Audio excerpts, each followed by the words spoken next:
My name is Olawumi Christiana Omowumi, Principal Education Officer in Nigerian Korean Model School. My topic I'm presenting is Case Study of Classroom Teaching Plan for Model Education.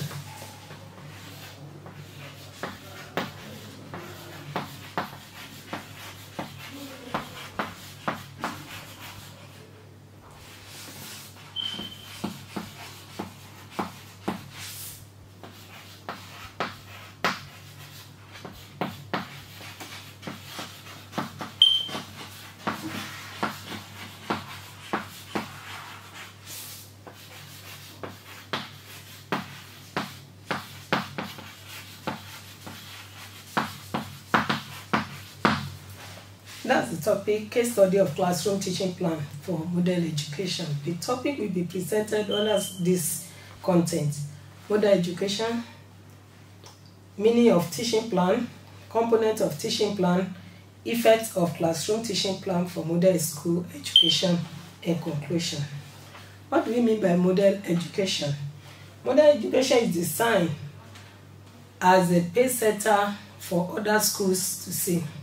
And when we talk of modern school, we're not necessarily saying the highest ranked school in the state, but we're talking of schools that are experiencing the growth in development of student performance. We're talking of schools that are experiencing the rapid growth in the development of the students. And the schools that have shifted the culture to high expectations for all students, not for little students, not for minority, but to carry all the students along. And there are also schools that look ahead at what is around the corner. When we mean say around this corner, we're talking of the global world.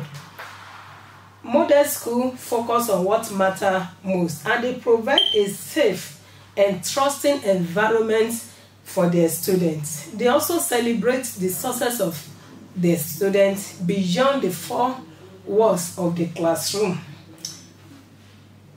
Teaching plan. A teaching plan is the teacher's detailed description of the course of instruction for a lesson. Before any teacher enters into any classroom to teach any subject, there is need for a teacher to sit down, plan, know what he or she wants to teach, for him or her to be able to present that topic, that concept in a correct manner to the student. And for the student to be able to understand, the teacher needs to sit down to look at the methods to be used, the way of presenting it for the student to grab the new concept. It is prepared daily in order to guide the teacher, in order to assist the teacher in presenting the topic. In teaching plan, we have some components.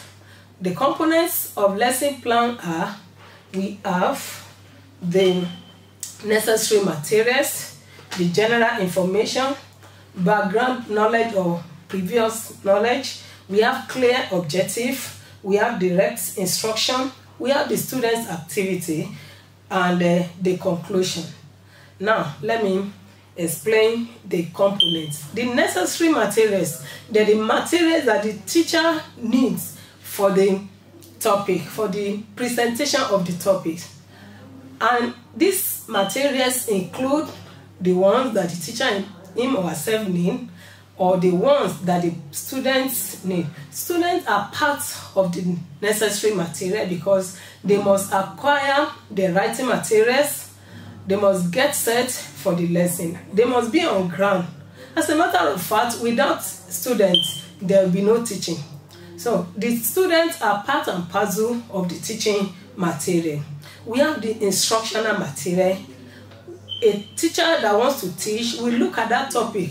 What are the instructional material? We call it teaching aid, that will help the teacher in presenting these new topics to the students for them to be able to understand the concept clearly. We also have general information on the lesson plan. The general information are the dates, the subject to be taught, the topic, the subtopic, the theme, as the case may be, the sex of the students, whether they're mixed or they're just one sex. We also need to know the class and the arm, the period, the duration, and the time allotted for that lesson. After that, we also need to know the background knowledge of the students to be taught.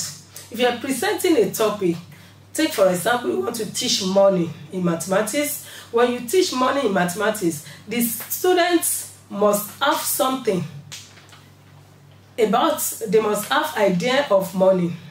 So the knowledge they have before that new concept to be presented, this form the background knowledge of the student. So the background knowledge is what will help the teacher in presenting the new topic to them. And the teacher will now build on that background knowledge that we generally call previous knowledge. The teacher will now build on that knowledge to present the new topic. So also we have the clear objective. A teacher needs to state the objective clearly. Here we call it behavioral objective. And this one comes in three ways. We have the cognitive, we have the affective, and have the psychomotor domain. And this, the teacher must take into cognizance before going into the class. When you want to teach, you state the objective that will help the student to know, that will help the student to have affection, and that will help the students in developing their skills. These are presented in these ways. That is the cognitive, the affective, and the psychomotor domain. After that, the teacher now, on the teaching plan, we have direct instruction. This is the main focus of the lesson. In the main instruction, we have it in three ways. We have the pre-task. The pre-task centers on the introduction. The introduction is what we use to bring to arouse the interest of the students, for them to be able to get set, for them to be able to be prepared, even for the new concept. The teacher build on the previous knowledge of that lesson for the student to be able to get ready for the new concept. And after the pre-task, and pre-task comes in a question form. The teacher asks questions based on their previous knowledge. And when the teacher knows that yes, they have the background knowledge, he can now build on that background knowledge. And after this, the teacher posts tasks to this student.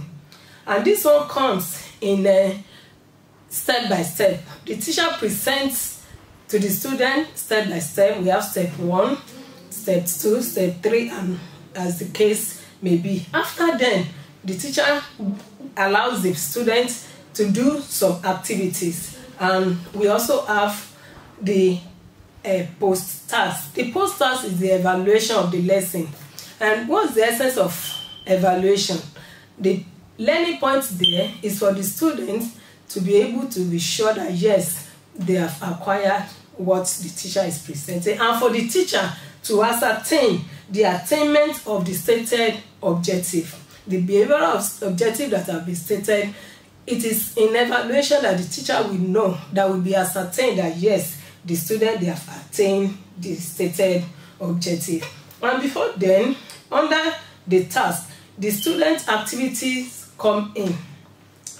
The student activities are also in 3 phases. Phase 1, the guided activity. After the teacher has presented the new topic or the new concept to the student, modeling some examples to them, the teacher now calls the student to come and model their own on the board. And this is done under the guidance of the teacher. And when they have done it on the board together, the teacher now allows the student to go in a group. The teacher shares them into a group. We call it collaborative activity. And this is also called think, pair, and share. The students come together in a small group, they think together, they share their ideas, and they present their ideas to the class. And in the process of this, the teacher moves around the group in order to see what the students are doing. If the students are not getting it, the teacher can pause and carry the students along to make correction in which area they're being confused, for the students to continue the collaborative activity. And after the collaborative activity, the teacher allows the student to go on the third phase, that it is independent activity. There, each student now carries out the activity on his or her own, and the teacher still moves around to know whether they're getting it, so that they will not be carried away with wrong ideas. If they're not getting it, like collaborative activity, the teacher still need to go back and present the lesson or the area of the mistake to be corrected for them to continue. And then we have the conclusion as components of teaching plan. The conclusion, this is where the teacher wraps up the lesson. This is where the teacher makes sure that yes, the salient point of the lesson is brought out. The teacher brings out the point, the main idea that is trying to bring out in that lesson that he wants the student to know. He brings out the idea, presenting it to the student for them to be able to know that yes, that is the correct thing. It is done by the teacher, and it is also in a question form. When the teacher asks in evaluation the question, the conclusion is the wrap-up, whereas the student as well can also join in the conclusion, in the correction of the mistake. Now we move to the effect of classroom teaching plan for model school education. What are the effects? A good lesson plan will help the teacher to have sense of direction, to help the teacher to know where to center the topic, and it will assist the teacher in maximizing time, because in lesson plan the teacher might have sat down allot time to each concept, and by doing so it will be guided by the lesson plan. So also it is also helpful in the choice of instructional material. When the teacher plans, he will be able to know that this is the correct instructional material to be used for this topic. In conclusion, in a model school or model education school, we need to sit down as teachers. You sit down, you plan ahead. You don't just go to class to go and teach without adequate preparation.